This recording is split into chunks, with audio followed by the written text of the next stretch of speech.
Olá! Você sabia que muitos líderes religiosos, ao longo da história, não apenas fundaram seitas, mas também criaram comunidades isoladas, onde controlavam tudo: religião, economia e até o destino de seus seguidores? Eles prometeram um paraíso na terra, um refúgio contra as corrupções do mundo, e convenceram seus fiéis a seguir um caminho de total devoção. Mas o que esses líderes não contaram foi como usaram o poder sobre suas comunidades para se tornarem imensamente ricos e influentes. Entre esses líderes, temos Joseph Smith, o fundador do mormonismo, que, em suas tentativas de criar Sião, um lugar onde os fiéis viveriam de acordo com os ensinamentos de Deus, se deparou com falhas e rejeição.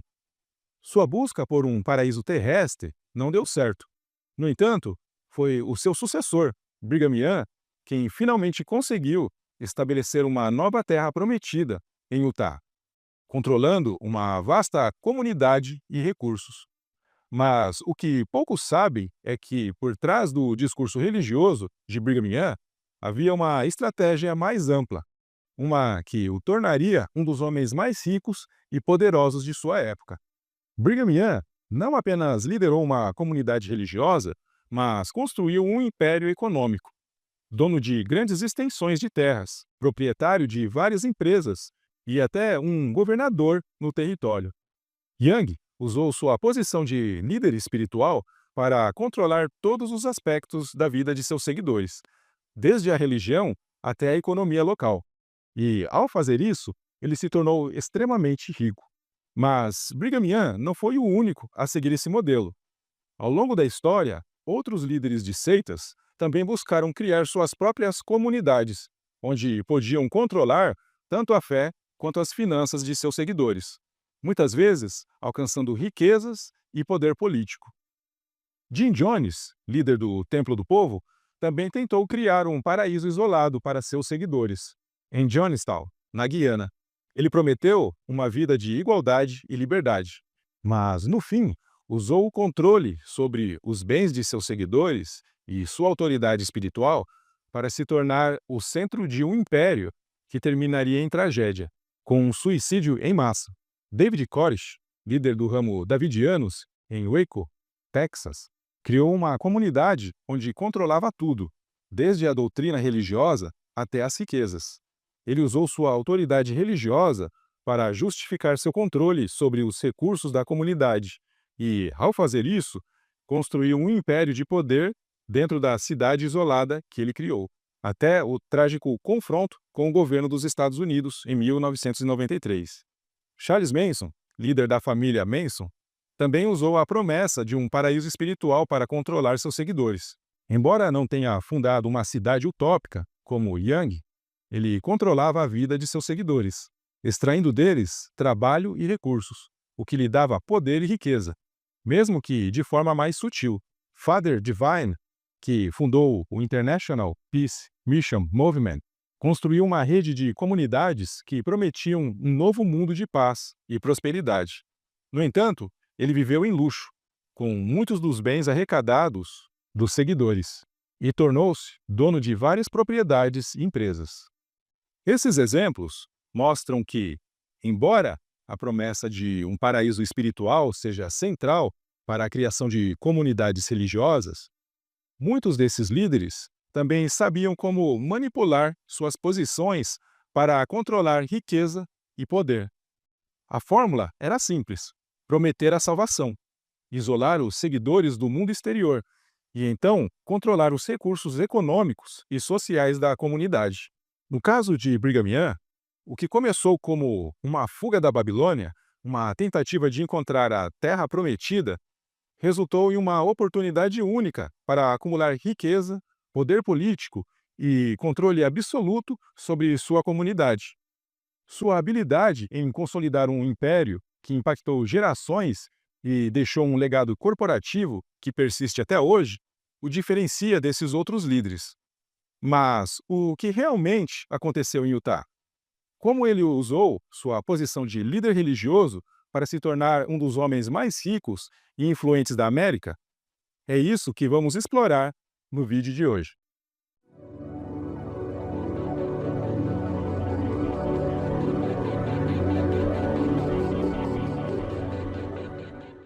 Em 19 de novembro de 1853, a Igreja anunciou a criação do Fundo Perpétuo de Imigração, um sistema de empréstimos destinado a ajudar famílias pobres e sem recursos a migrar para Utah. A proposta era levá-las a Sião, um lugar prometido como um refúgio seguro, longe das tribulações do mundo e das calamidades que antecederiam a segunda vinda de Cristo. Vou ler um trecho do que foi publicado no Millennial Star, onde o sistema de empréstimos foi apresentado como uma solução para permitir que os necessitados chegassem a Sião, ao mesmo tempo em que convocava os membros a se unirem à comunidade que ali se estabelecia. O Fundo Perpétuo de Imigração foi fundado pelo Santo Sacerdócio em Sião, por meio da inspiração do Espírito Santo, para reunir os pobres do Senhor de todas as nações na casa dos santos. O sucesso notável que caracterizou as operações do fundo até agora mostra que ele está destinado a se tornar um dos maiores instrumentos que o Senhor empregará para a redenção de Israel da maldição da dispersão, que por milhares de anos impediu sua reunião e progresso como uma nação na terra. Não podemos deixar de entreter as mais otimistas expectativas das operações deste fundo, em melhorar a condição de muitas almas honestas que agora gemem no exílio babilônico, e também em edificar Sião. Estamos bem cientes de que os interesses deste fundo são fomentados com calorosa ansiedade e viva preocupação pelas autoridades em Sião. E sabemos que os santos geralmente consideram o fundo como a esperança colocada diante deles. Muitos olhos ansiosos, que se esforçaram até o cansaço testando vislumbrar aquele bom tempo chegando, quando os grilhões da Babilônia seriam quebrados e o caminho para Sião seria aberto, ainda são direcionados com lágrimas e súplicas a este fundo como o único meio provável de realizar a salvação desejada. Muitos santos, pobres, aflitos e angustiados, ainda se voltarão para o fundo de imigração, como a estrela guia para uma terra melhor, como o amanhecer da esperança, prenunciando tempos mais brilhantes, como a carruagem da salvação, varrendo a terra para saudar as moradas da opressão e miséria, e para levar os pobres e mansos da terra a Sião, para participarem das bênçãos da casa do Senhor, e herdem a fartura da terra. O texto claramente vende a ideia de uma terra livre de tribulações, onde não haveria opressão nem miséria. Era um convite para que os membros deixassem tudo para trás e colocassem seus pertences e recursos financeiros nas mãos da igreja, que administraria o Fundo Perpétuo de Imigração. Essa administração tinha como objetivo ajudar tanto os ricos quanto os pobres a irem para Sião, uma terra prometida descrita como de fartura, onde todos seriam unos de coração, conforme Doutrina e Convênio 104:16. Mais adiante no texto, o convite se torna mais direto, incentivando os membros a contribuírem financeiramente. Os santos sabem muito bem que é seu privilégio e dever investir com seu poder e jogar seus farthings, seus pence, seus shillings, suas libras para fortalecer com força financeira este grande instrumento da coleta. E estamos felizes em descobrir que os santos, em geral, não são negligentes em colocar seus ombros na roda e ajudar a rolar nos propósitos de Jeová. Deus ajuda aqueles que se ajudam. E se os santos se empenharem com toda a diligência e fortalecerem o fundo por todos os meios possíveis, muitos anos não se passarão antes que não apenas os gentios, mas também os santos, olharão com admiração e espanto para o que o Senhor terá feito. Que resultado abençoado! A família emigraria pela metade do tempo e teria uma casa confortável em Sião, simplesmente aproveitando-se das vantagens oferecidas pelo Fundo Perpétuo de Imigração. Enquanto, de outra forma, toda a família poderia ter permanecido em uma existência miserável no meio da iniquidade na Babilônia, pelo espaço de 12 anos. Durante esses 12 anos, essa família pode não ser capaz de sobreviver aos flagelos desoladores, a peste, as fomes, as guerras e as comoções civis, que devem ser testemunhadas como os julgamentos de Deus sobre um mundo rebelde e deixar seus restos mortais para trás, sem ter recebido aquelas ordenanças e bênçãos necessárias para uma exaltação eterna. Seria uma fonte de tristeza duradoura. As vantagens de se reunir em Sião o mais cedo possível, tanto do ponto de vista temporal quanto espiritual, devem ser óbvias para a mente reflexiva de todo santo fiel. A necessidade de fazê-lo é tão grande que a negligência incorreria no desagrado de Deus. Ao considerar esse assunto, não podemos encará-lo como uma questão de interesse individual ou familiar apenas, mas como envolvendo a felicidade presente e futura de todos os santos. Que ninguém busque o seu próprio interesse, mas a riqueza de cada um é a riqueza de outro. A mensagem reforça a ideia de urgência. Quanto mais rápido se juntassem a Sião, melhor. E isso criou uma pressão psicológica e espiritual, levando muitos a migrarem sem planejamento. Não raro, famílias inteiras enfrentavam perigos mortais no caminho, o que levou muitos à morte. O texto finaliza dizendo: Vinde, pois, irmãos e irmãs, cooperadores conosco nesta última dispensação. Sustentemos o Fundo Perpétuo de Imigração, com todo o nosso dinheiro excedente, com a nossa fé, com todas as energias das nossas almas, e, embora a vossa pobreza e opressão sejam grandes, sereis libertos delas e verdadeiramente livres. Embora estejais agora a lamentar o exílio no meio da Babilônia, em breve vos regozijareis na abundância de paz e verdade, na terra que Deus vosso Pai vos dará como possessão eterna. Apesar dessa promessa de libertação da pobreza e da opressão, os resultados práticos foram bem diferentes para os colonos mais pobres. Aqui vemos uma imagem de imigrantes humildes que largaram tudo para buscar um sonho prometido em Sião.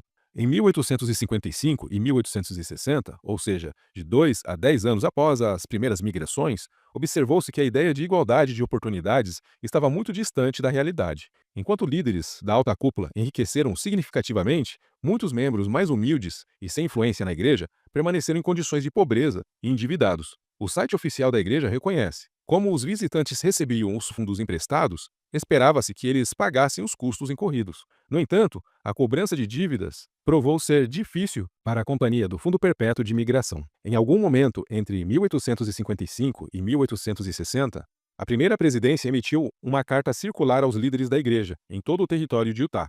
A circular listava os nomes dos indivíduos que deviam dinheiro ao fundo e o valor total de suas dívidas. Os endividados eram avisados de que, se não pagassem seus empréstimos, a maldição devastadora do Todo-Poderoso cairia sobre vocês, para obscurecer suas mentes, diminuir sua fé e causar uma fome espiritual e temporal para consumi-los. Essa declaração sugere uma tentativa de coação moral, constrangimento público e intimidação espiritual para pressionar os devedores. Continuando diz: apesar dessa ameaça, em 1877, mais de 19 mil pessoas estavam em dívida com o Fundo Perpétuo de Imigração, e muitos não pagaram seus empréstimos. No mesmo ano, um panfleto impresso foi distribuído listando os nomes de todas as pessoas e fiadores em dívida com o Fundo Perpétuo de Imigração. O panfleto foi recirculado em 1878 e incluía uma carta de John Taylor para os líderes locais da igreja. A carta fornecia instruções sobre como cobrar o pagamento e o que fazer se alguém em dívida tivesse morrido. Também encorajava as crianças a ajudar a pagar as dívidas de seus pais. Esses registros indicam que, em muitos casos, crianças, em vez de estarem na escola, eram forçadas a assumir dívidas familiares, possivelmente realizando trabalhos para contribuir com o pagamento. Embora a igreja não esclareça diretamente o destino das dívidas após a morte dos devedores, historiadores relatam que bens imóveis frequentemente eram transferidos para a igreja. Adicionalmente, o site afirma: em 1880, a dívida do Fundo Perpétuo de Imigração entre os santos era muito alta. Isso sugere que os empréstimos incluíam juros e correções, ampliando o montante devido ao longo do tempo. No entanto, os detalhes financeiros dessas operações não são transparentes. Esse cenário também levanta a questão de que, embora o fundo fosse apresentado como uma iniciativa inspirada, na realidade, ele poderia ter sido estrategicamente planejado para atender a outros interesses. Como resposta à elevada dívida, a liderança propôs um perdão parcial. Em resposta, e como uma forma de reforçar as festividades do jubileu daquele ano, celebrando o 50º aniversário da igreja, o Trust in Trust, do Fundo Perpétuo de Imigração, que seria Brigham Young, e os 12 apóstolos propuseram que $800 mil, ou metade da dívida, com a Companhia do Fundo Perpétuo de Imigração, fosse perdoada para libertar os pobres dignos de um fardo que eles foram incapazes de se livrar honrosamente. Embora o perdão parcial, e em alguns casos integral, possa parecer um ato benevolente, é importante notar que nesse período a igreja já havia enriquecido significativamente por meio de dízimos e bens adquiridos, o que permitia sustentar esse tipo de medida. Além disso, quando a carta menciona um fardo que eles foram incapazes de se livrar honrosamente, sugere-se que o perdão da dívida implicava que o não pagamento fosse visto como desonroso, colocando os devedores em uma posição moralmente comprometida. Quando o Brigham Young liderou o movimento para estabelecer Sião em Utah, ele uniu sua posição de líder religioso e político, consolidando uma teocracia. Ele e outros líderes adquiriram as melhores terras na região antes da chegada de outras caravanas de membros. À medida que os colonos trabalhavam duro para desenvolver o território, urbanizando-o, essas propriedades se valorizavam rapidamente, beneficiando diretamente a liderança e a igreja. Além disso, como governador do território de Utah, Brigham Young controlava a administração local, influenciava o comércio e promovia empreendimentos econômicos ligados à igreja ou à sua rede de empresas. Na prática, Brigham Young se tornou uma figura central que acumulava poder religioso, político e econômico, consolidando riqueza enquanto muitos colonos enfrentavam dificuldades para recomeçar suas vidas. Ludlow, no livro O Coração do Continente, faz uma observação marcante sobre a riqueza de Brigham Young. Brigham Young é, sem dúvida, o homem mais rico do hemisfério ocidental, talvez até mais rico do que qualquer membro da família Rothschild. Essa afirmação destaca a extraordinária acumulação de riqueza por parte de Young, algo que contrastava com a situação financeira de muitos membros da comunidade mórmon. Samuel Bowles complementa essa visão ao dizer: há imensa riqueza em sua posse, mas qual proporção dela ele chama de sua e qual da igreja, ninguém sabe. Ele aparentemente não reconhece distinção.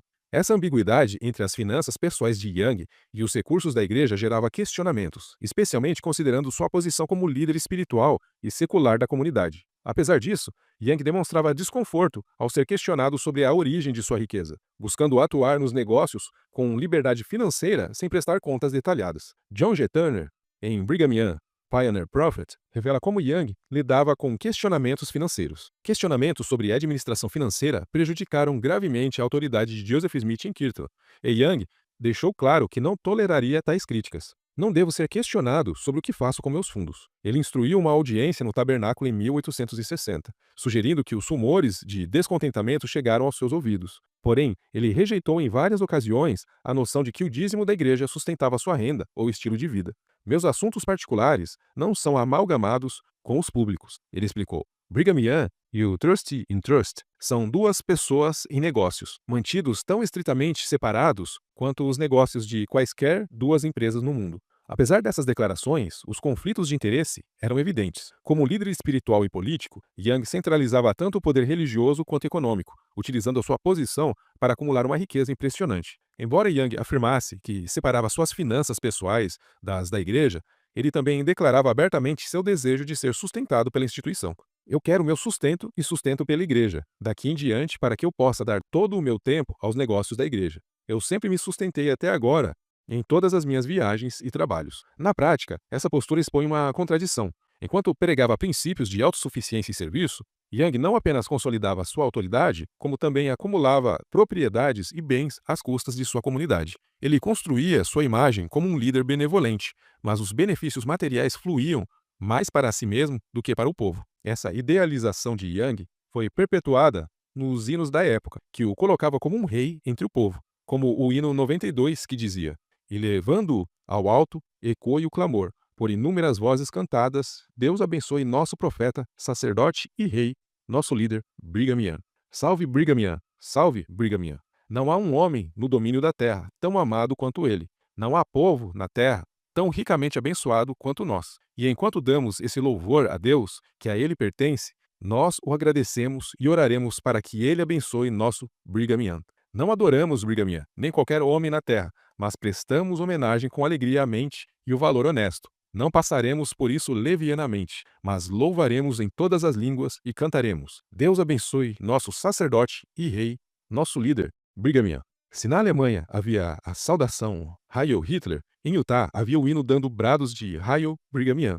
A retórica desses hinos, que exaltavam Brigham Young como um rei entre os santos, contrasta diretamente com os ensinamentos do livro de Mórmon, que condena a ideia de ter um rei governando o povo. No livro de Mosias, o profeta rei Mosias aconselha que é melhor ser governado por juízes justos do que por reis, pois um rei iníquo pode levar o povo à destruição. O versículo diz: mas ele disse-lhes: eis que não é aconselhável que tenhamos um rei, pois assim diz o Senhor: não apreciareis uma carne mais que outra, ou seja, nenhum homem se considerará melhor que outro. Digo-vos, portanto, que não é aconselhável que tenhais um rei. Essa contradição é ainda mais marcante quando consideramos que a generosidade atribuída a Young era frequentemente financiada pelo sacrifício financeiro da comunidade, enquanto ele usufruía de um estilo de vida luxuoso.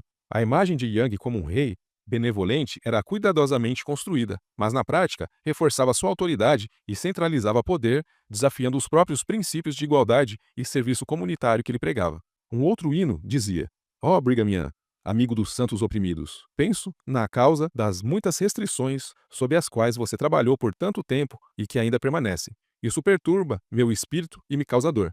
É estranho que o homem cujos desígnios são tão puros seja odiado e caçado, e obrigado a suportar as zombarias e as provocações, com o veneno e a ira, que o espírito do mal inspira em alguns, enquanto os bandidos cobrem a terra com impurezas, e os planos de Jeová se deleitam em desorganizar.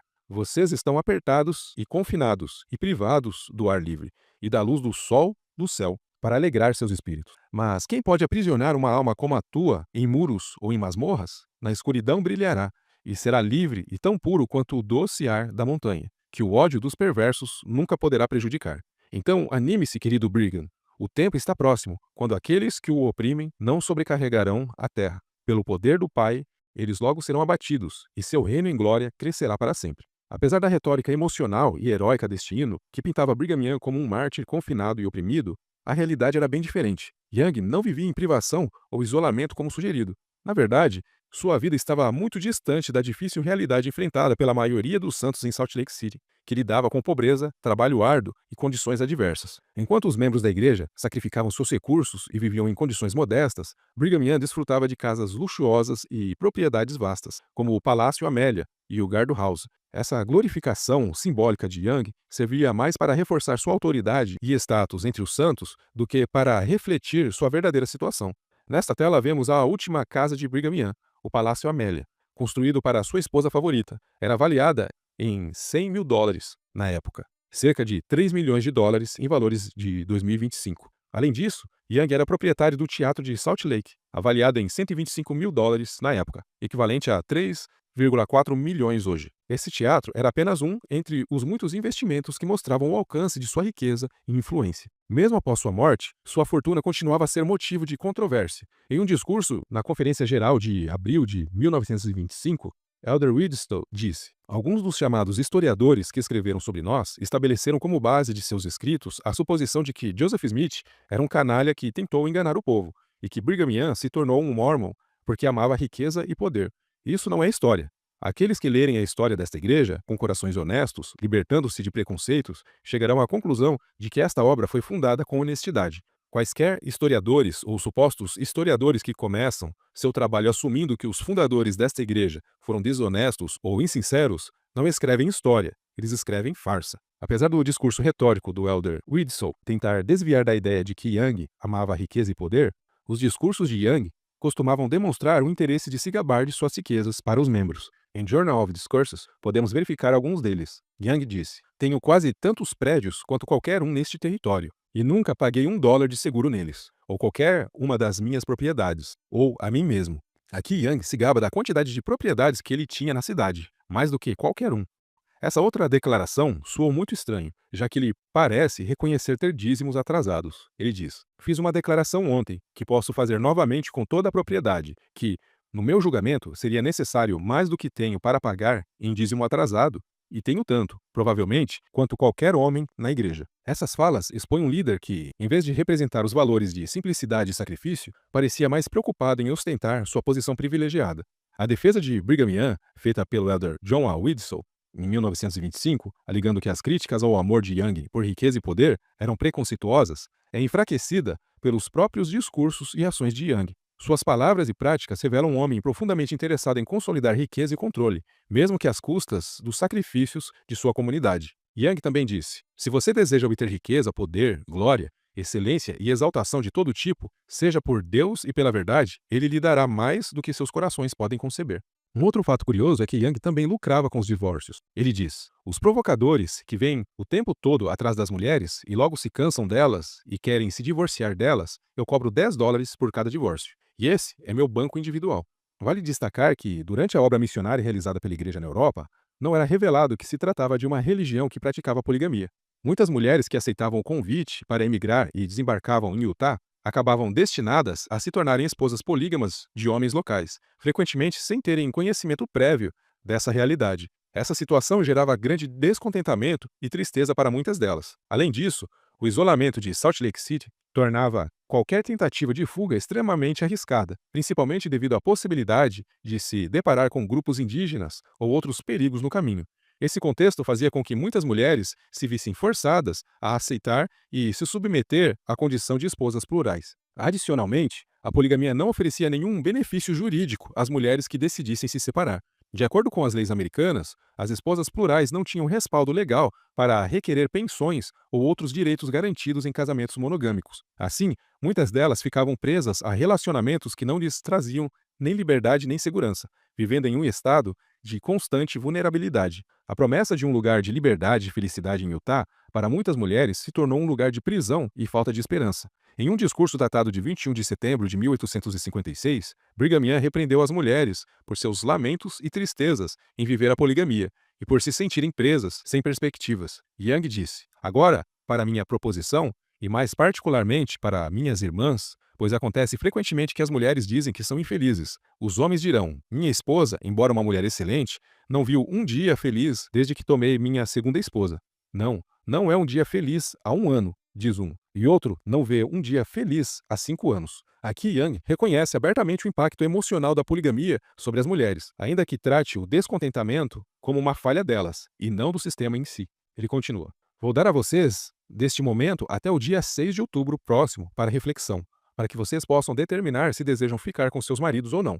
E então vou dar liberdade a todas as mulheres e dizer a elas: agora sigam o seu caminho, minhas mulheres com o resto. Sigam seu caminho. E minhas esposas têm que fazer uma de duas coisas: ou encurvam seus ombros para suportar as aflições deste mundo e vivem sua religião, ou elas podem ir embora, pois eu não as terei comigo. Eu irei para o céu sozinho, em vez de ter arranhões e brigas ao meu redor.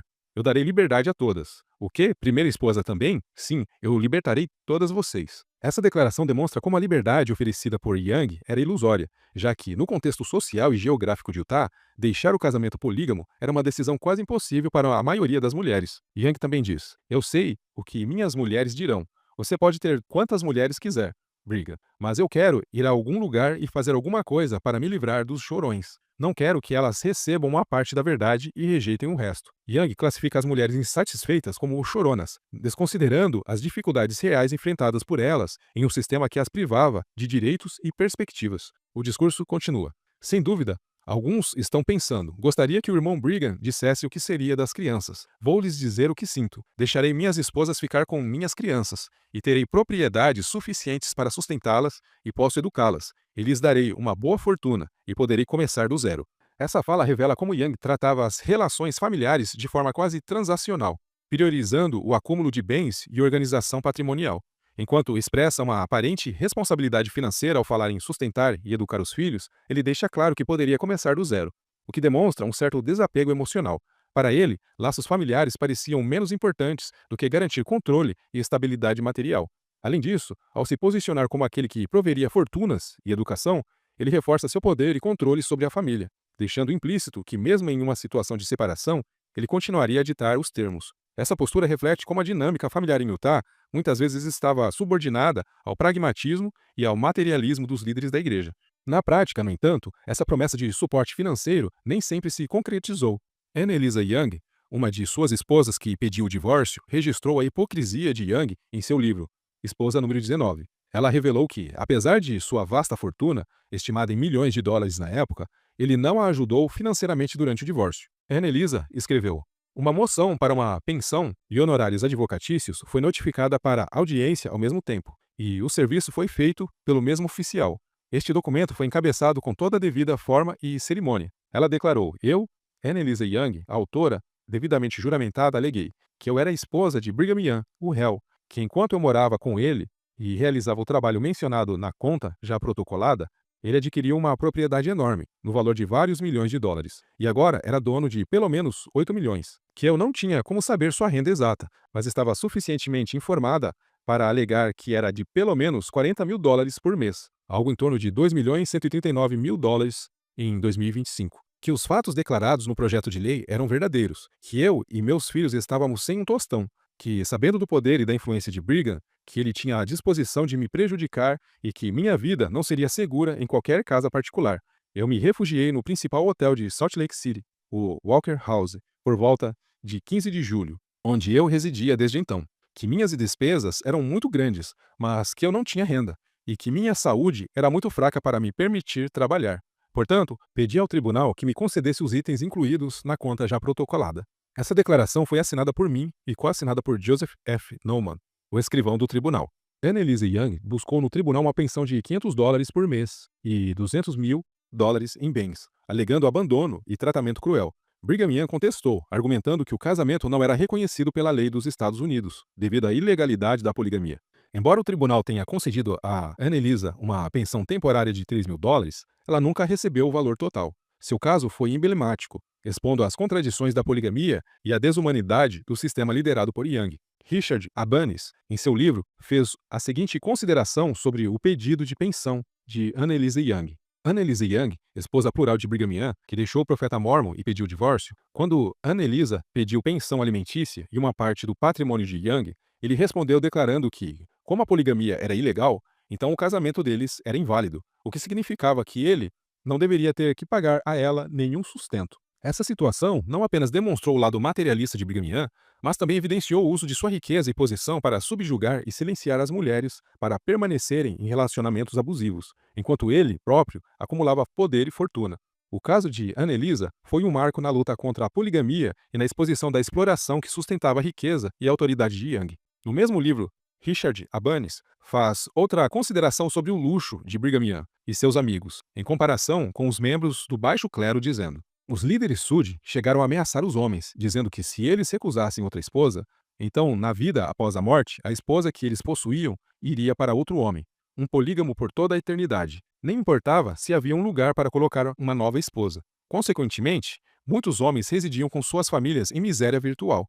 Um dos vizinhos de Young, por exemplo, tinha 4 esposas, mas apenas um cômodo, no qual todas elas podiam viver durante o inverno. O pequeno espaço era usado como sala de estar, cozinha, sala e quarto. Annalisa escreveu: a modéstia e a decência me proíbem de lançar uma luz muito forte sobre aquela habitação. Outros desfrutavam de arranjos mais luxuosos. Brigham mandou construir uma bela e espaçosa Beehive House, completa com quartos separados para cada esposa. Ela permitia amplo espaço de convivência, bem como privacidade quando Young visitava suas mulheres. Young também tinha sua Lion House, uma casa suplementar para sua grande família. Da mesma forma, Kimball tinha sua própria casa grande, que não só incluía quartos separados para suas 45 esposas, mas também uma agradável sala de meninas. William Clayton também tinha uma casa grande para suas 10 esposas, assim como muitos outros poderosos homens Sud. Na imagem ao lado, vemos a disparidade entre as condições de vida das pessoas comuns da igreja, que viviam em casas simples e precárias,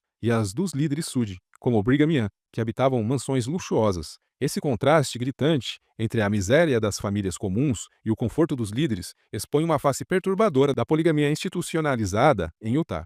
Enquanto muitos homens viviam com suas esposas e filhos em condições de extrema precariedade, sem espaço, privacidade ou conforto, Brigham Young e outros líderes construíam residências grandiosas, proporcionando a si mesmos e às suas numerosas esposas uma vida de privilégio. A Beehive House e a Lion House de Young não eram apenas símbolos de riqueza, mas também representações visíveis da hierarquia social rígida que ele impôs à comunidade. Isso evidencia como o poder religioso foi usado para justificar uma desigualdade extrema, beneficiando uma elite liderada por Young às custas da exploração da maioria.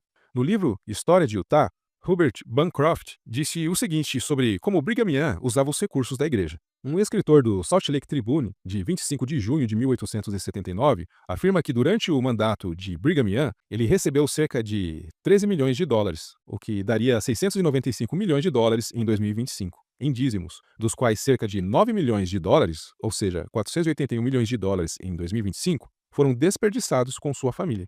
E, ao morrer, deixou o restante para ser disputado por seus herdeiros e cessionários, incluindo a igreja. Heber C. Kimball, conselheiro de Young, chegou a dizer o seguinte a respeito dele: o Deus de Brigham é ouro. Ele disse um dia ao apóstolo Orson Hyde: ele mudou muito desde que ele e eu ficamos um ao lado do outro, nos velhos tempos, defendendo a fé. Ele se tornou um tirano egoísta e de coração frio, e não se importa nem um pouco com os velhos amigos que ficaram ao seu lado e o amaram. Aqui, vemos um testemunho vindo de alguém que conhecia Young intimamente, seu próprio conselheiro na primeira presidência. A declaração de que ele mudou muito e se tornou um tirano egoísta levanta questões sobre como o poder e a riqueza podem corromper líderes religiosos. Essa crítica interna não apenas enfraquece a imagem de Young como um profeta altruísta, mas também sugere que sua busca por ouro e riqueza era priorizada acima das responsabilidades espirituais. Essa afirmação de Heber C. Kimball pode ser contrastada com o seguinte evento relatado por Amasa Lyman, um apóstolo da igreja na época, que pode ser consultado em um artigo de Richard Cowan e William Homer, publicado no Centro de Estudos Religiosos da BYU, que diz: uma das cartas que o Elder Lyman levou para a Califórnia foi escrita por Brigham Young por Samuel Brannan em 5 de abril. Foi uma resposta ao relato de Brannan sobre reclamações entre os santos. O presidente Young respondeu que o homem que está sempre fazendo o certo não tem motivo para temer reclamações. Ele disse ainda que esperava 100 mil dólares em dízimos se Brannan tivesse, de acordo com os relatos, acumulado $1 milhão para dizimar. O presidente Young advertiu: se você quiser continuar a prosperar, não se esqueça do tesouro do Senhor, para que ele não se esqueça de você.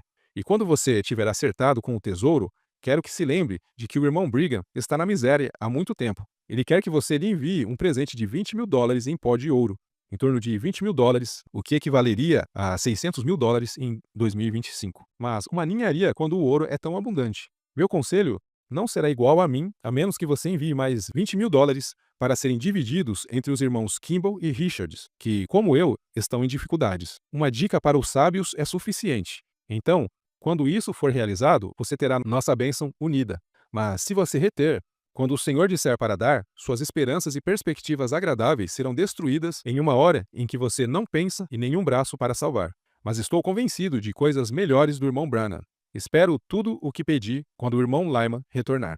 Esse trecho demonstra de forma clara como Young utilizava a sua autoridade espiritual para manipular seus seguidores, misturando elementos de fé com ameaças veladas. O apelo por dízimos e ouro, sob o pretexto de bênçãos divinas, reforça a exploração econômica da comunidade, enquanto as referências à sua própria miséria contrastam com os relatos de sua considerável fortuna. Além disso, a ameaça implícita de que esperanças e perspectivas agradáveis seriam destruídas em uma hora em que você não pensa e nenhum braço para salvar, revela uma tática de intimidação habilmente mascarada de conselho espiritual. Isso sugere que Young não apenas solicitava recursos como líder religioso, mas também usava sua posição como profeta e líder político para coagir os fiéis, aproveitando-se de sua influência na comunidade. O tom dessa carta lembra um pedido de suborno espiritualizado, onde o pagamento de ouro é apresentado como uma condição para a prosperidade e proteção divina, enquanto sua retenção é associada a punições e infortúnios. Esse comportamento evidencia como Young manipulava a devoção de seus seguidores, utilizando a fé como ferramenta para consolidar poder e riqueza pessoal, reforçando uma faceta profundamente materialista e autoritária de sua liderança. Werner, sob a influência de Brigham Young, disse: foi frequentemente assumido durante sua vida que Brigham Young lucrou tremendamente com a riqueza da igreja, que ele tanto fez para aumentar. E a implicação era que ele era, portanto, uma fraude. É verdade que, quando ele morreu, ele deixou para suas 17 esposas sobreviventes e 44 filhos sobreviventes uma fortuna de cerca de $2 milhões, em torno de $58 milhões em 2025. George Knapp, em seu livro Brigham Young e seu Império Mórmon, descreve como Brigham Young detinha poder absoluto sobre as finanças da igreja. Quem quer que seja, é um imperador da igreja por enquanto, tem poder absoluto e controle irresponsável deste vasto fornecimento de riqueza líquida, que agora ascende a não menos de $4 milhões por ano, cerca de $116 milhões em 2025, com ainda outros milhões de acumulações. Ele pode usá-lo para a igreja, ou em esquemas que promovam seu lucro pessoal e o de seus favoritos. Ele pode gastá-lo sabiamente ou esbanjá-lo em algum substituto adulto para balões de brinquedo. Os trabalhadores devotos, cujo trabalho e fé produziram essa riqueza, não têm nada a dizer sobre o assunto. Durante o reinado de Brigham, enquanto os dízimos eram inquestionavelmente usados para apoiar oficiais da igreja e até mesmo ocasionalmente para capacitá-los a construir fortunas pessoais, a administração geral deste fundo era boa. C.V. White, no livro O Profeta Mormon e seu Harém, de 1866, faz a seguinte análise sobre Brigham Young.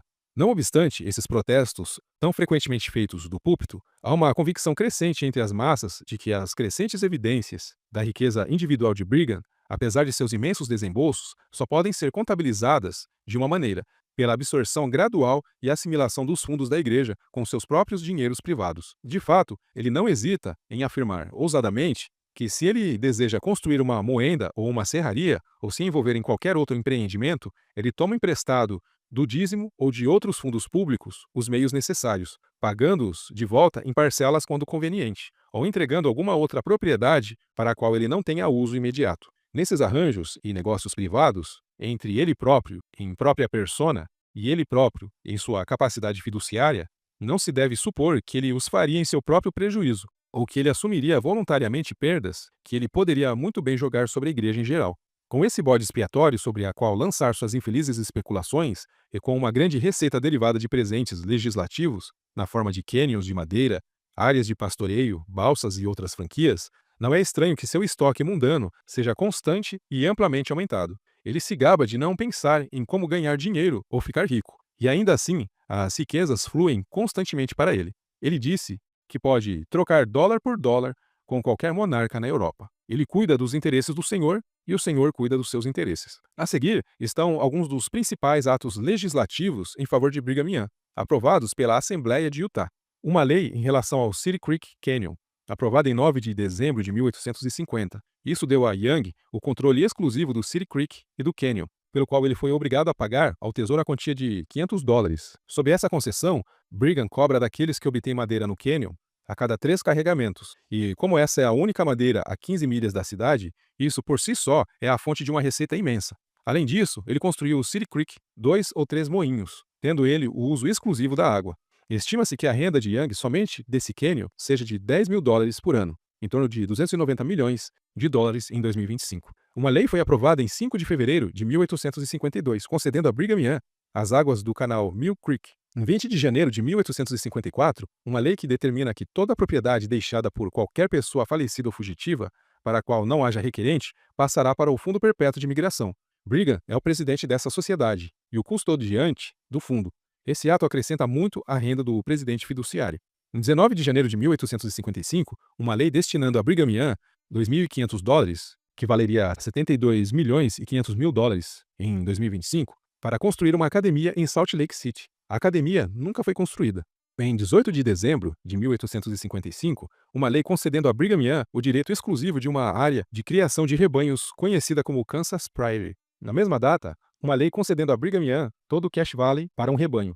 Esse vale tem 50 milhas de comprimento e mais de 10 milhas de largura, e é o vale mais rico e produtivo do território. Em 27 de dezembro de 1855, um ato concedendo a Brigham Young todo o Rush Valley, exceto a reserva dos Estados Unidos, para um terreno para rebanhos, outra extensa área de país. Em 4 de janeiro de 1856, uma lei concedendo a Brigham Young o direito exclusivo de estabelecer uma balsa sobre o rio Bear.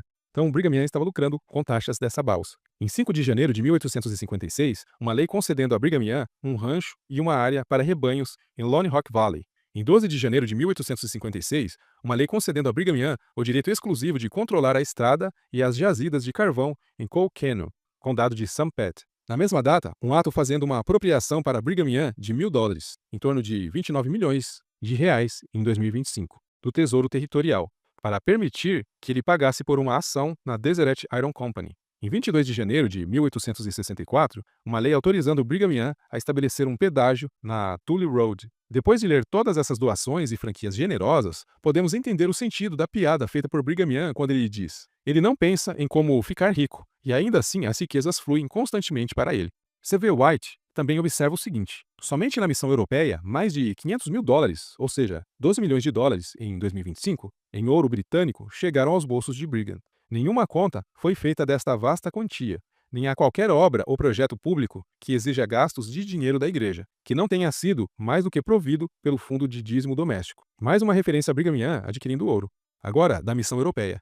Nenhuma explicação clara foi dada sobre como esse ouro foi utilizado. Stenhouse, no livro Rocky Mountain Saints, de 1878, destaca que Brigham Young tinha a melhor oportunidade de ser um grande líder, mas, em vez disso, se tornou imensamente rico. Ele geria os fundos da igreja sem prestar contas adequadas e se beneficiava amplamente, sem investir em instituições de caridade ou de apoio social, como hospitais ou asilos, deixando sua riqueza crescer a partir das contribuições dos fiéis. Ele diz: se Brigham Young tivesse sido um grande homem, ele teria a melhor oportunidade que um mortal já teve de demonstrá-lo. Nunca houve um povo mais disposto a fazer o que lhes era dito do que os Mormons, e ele poderia tê-los influenciado para onde quisesse. Ele poderia ter deixado para trás registros imperecíveis de seu cuidado com os pobres, os idosos e os enfermos. Mas, embora não haja um único hospital ou instituição digna desse nome fundada em Sião, ele próprio se tornou imensamente rico, tendo o controle do dízimo e possuindo crédito ilimitado.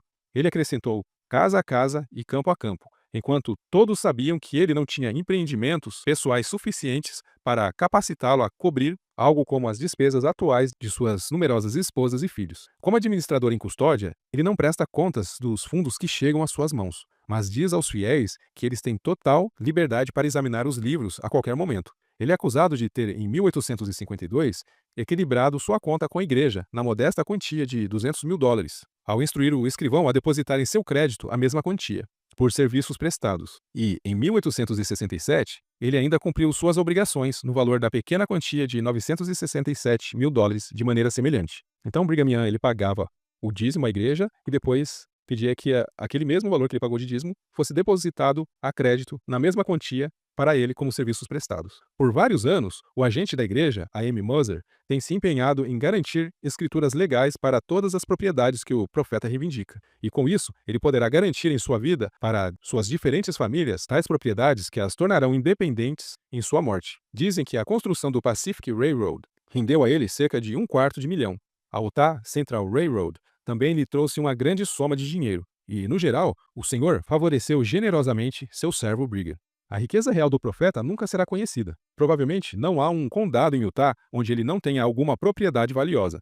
Sempre que novos assentamentos foram estabelecidos, ele não foi o último a colocar seu nome nos registros. Com suas oportunidades, um homem com suas características não poderia deixar de se tornar um grande proprietário de terras. Heber costumava pregar que Brigham e ele um dia possuiriam o povo. E se as previsões do tabernáculo sobre fomes, guerras e rumores de guerras tivessem recebido o terrível cumprimento que esperavam, havia uma grande possibilidade de as palavras de Heber se tornarem realidade. Brigham tomou grandes extensões de terra, e a legislatura lhe concedeu concessões de tudo o que ele cobiçava. Com estas constantemente acumulando valor, e um ofício de dízimo sob o comando do profeta, em uma época de grande escassez, quando os gentios iriam a Sião implorando por pão, não é difícil imaginar as facilidades que Brigham teria tido para realizar a ostentação de Heber. D. Michael King, em sua dissertação de PhD na Universidade de Yale, cita uma entrada do diário de George K. Cannon, um apóstolo da igreja na época, dizendo: o executor do espólio, George K. Cannon, registrou em seu diário que os membros do Quórum dos 12 Apóstolos criticaram o uso liberal dos fundos da igreja por Young,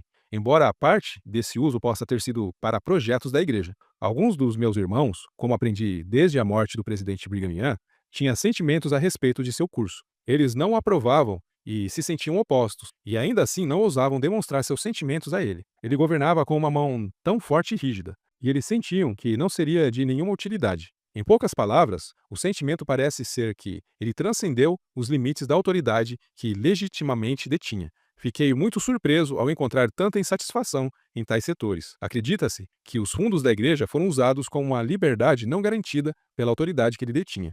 Ao que se percebe, Brigham Young agia como um ditador de modo que o medo de sua autoridade impedia que essas críticas dos apóstolos se tornassem públicas. John G. Turner, em Brigham Young, The Mormon Prophet, observa que Young vivia em grande estilo, enquanto a maioria dos fiéis em Utah passava por dificuldades. Suas aquisições de luxo contrastavam com a pobreza de muitos, o que gerava críticas à sua gestão das riquezas da igreja. Turner diz: Young vivia na espaçosa mansão Beehive House, com 3 salas contendo espaço para celebrações familiares e reuniões sociais, decoradas com bom gosto o suficiente para impressionar os políticos e jornalistas que visitavam Young em Utah.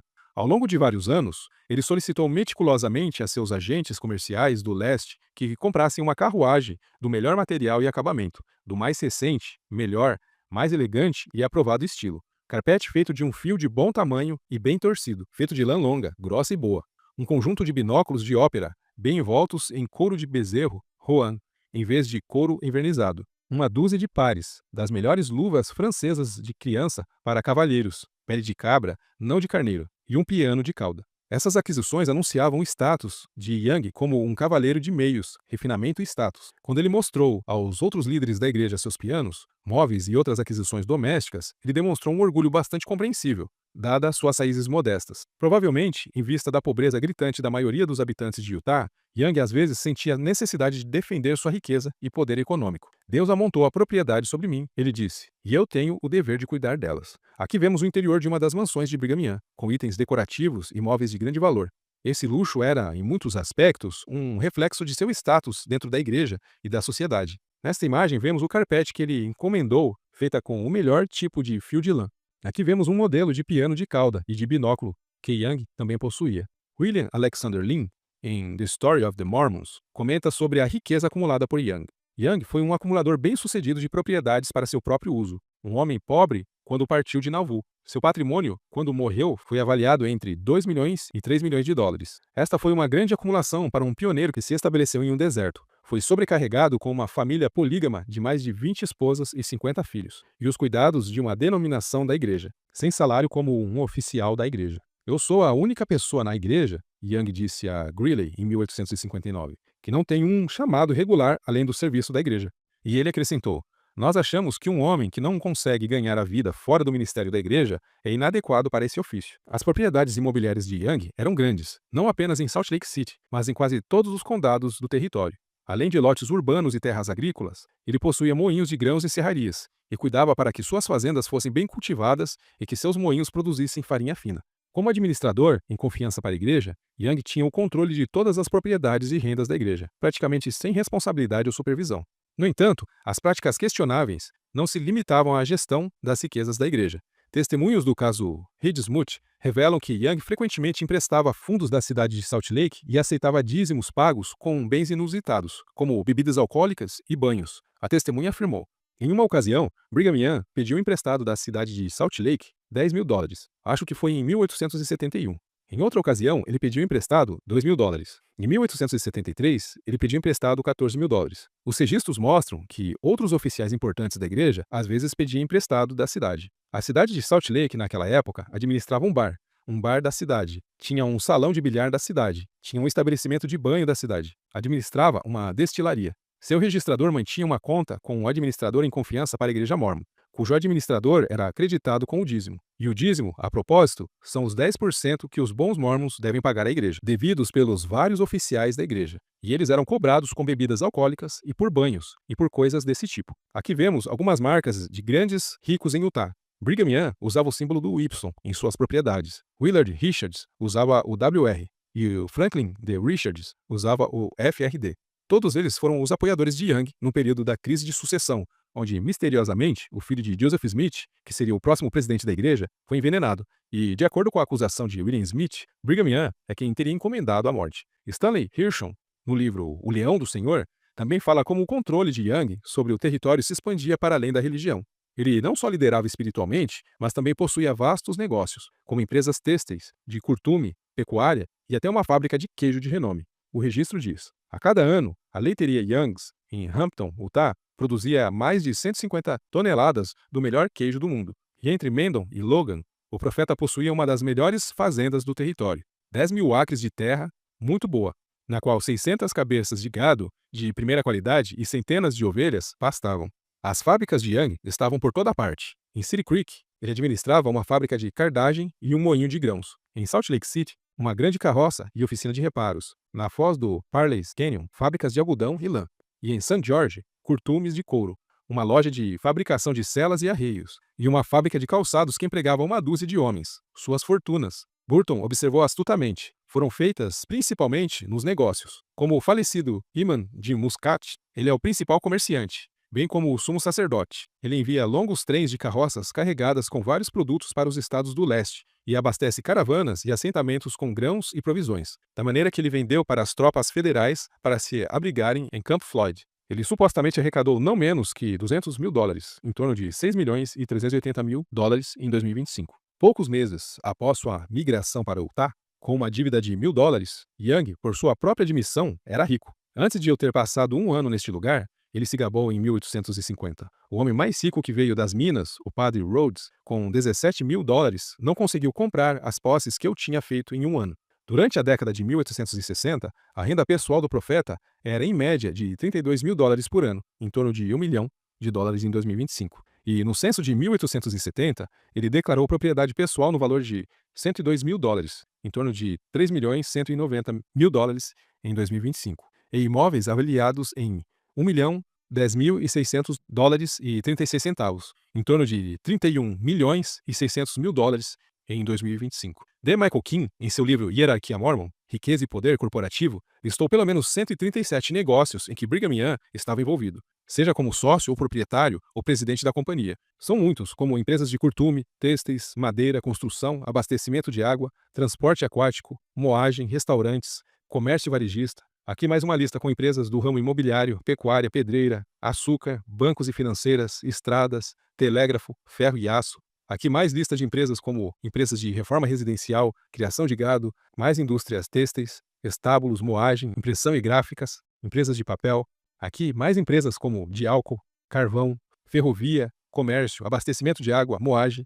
Aqui a última parte da lista com empresas de pecuária, fabricação, carvão, entretenimento, madeireira, seguradora, estradas e ferrovias que cobrava pedágios. Esses empreendimentos demonstram como Yang usava seu poder de líder religioso para construir uma vasta rede econômica, transformando a fé de seus seguidores em um instrumento de acúmulo de riquezas. No entanto, esse controle sobre as vidas e os bens de seus seguidores não era sem consequências. Muitos acreditavam que obedecer a Yang era essencial para a sobrevivência econômica e social em Utah, pois ele tinha controle sobre praticamente todas as oportunidades de trabalho e recursos. O juiz John Credible, que atuou em diversos julgamentos envolvendo assassinatos em Salt Lake por expiação de sangue e no massacre de Mountain Meadows, destacou o sistema de monopólios e taxas abusivas impostas por Young, consolidando seu controle sobre todos os aspectos da vida em Utah.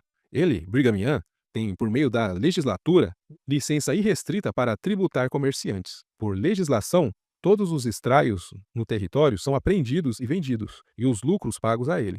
Por autoridade semelhante, ele toma posse da grande rodovia entre nossas possessões do Atlântico e do Pacífico, concede direitos exclusivos para erguer pontes e balsas em todos os córregos do território, fixa o pedágio em taxas enormes, variando de 5 a 10 dólares, o que daria 126 a 255 dólares em 2025, por equipe, expressamente prevendo na lei que uma parte dos recibos seja paga a ele mesmo, por meio dos quais, querendo ou não, o emigrante para a costa do Pacífico é forçado a construir a igreja e fornecer dinheiro para emigrar irmãs piedosas para Sião, para reabastecer os haréns dos líderes de cabeça grisalha da igreja. E como se, para consumar a questão do pagamento, todos os esbulhos no território são para ele. A propriedade do emigrante e até mesmo as vestimentas do falecido podem ser vendidas e os lucros pagos a ele. Ele seleciona para si os melhores pontos de terra do território, e eles lhe rendem suas produções, ninguém ousando interferir.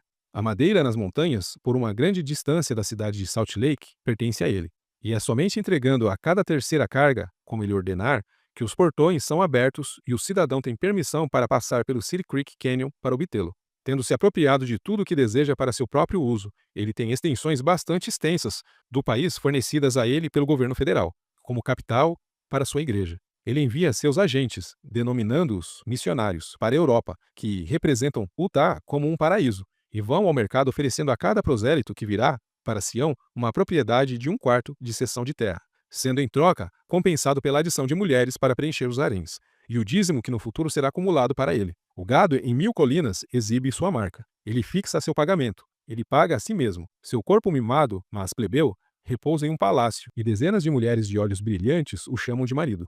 Seus seguidores iludidos lhe rendem obediência implícita, e uma organização da igreja conhecida como Danitas, ou Anjos Destruidores, está pronta para proteger sua pessoa, vingar seus erros e executar seu prazer. Brigham é tanto igreja quanto Estado. É verdade que as atrocidades cometidas em Utah não são cometidas por ele com suas próprias mãos, mas são cometidas por seus subordinados e a seu comando. Ele alega que não é criminoso, porque sua mão não é vista na perpetração do crime. Ele alega um álibi, quando é conhecido por estar presente em todos os lugares do território. Ele busca evitar a censura fingindo ignorância nas atrocidades de seus subordinados. Ao longo deste vídeo, exploramos o verdadeiro legado de Brigham Young, um homem que, com sua habilidade política e religiosa, transformou a devoção de seus seguidores em uma fonte inesgotável de riqueza e poder. Suas práticas, embora revestidas de espiritualidade, revelam um líder que usou a fé como um meio para sua própria ascensão material.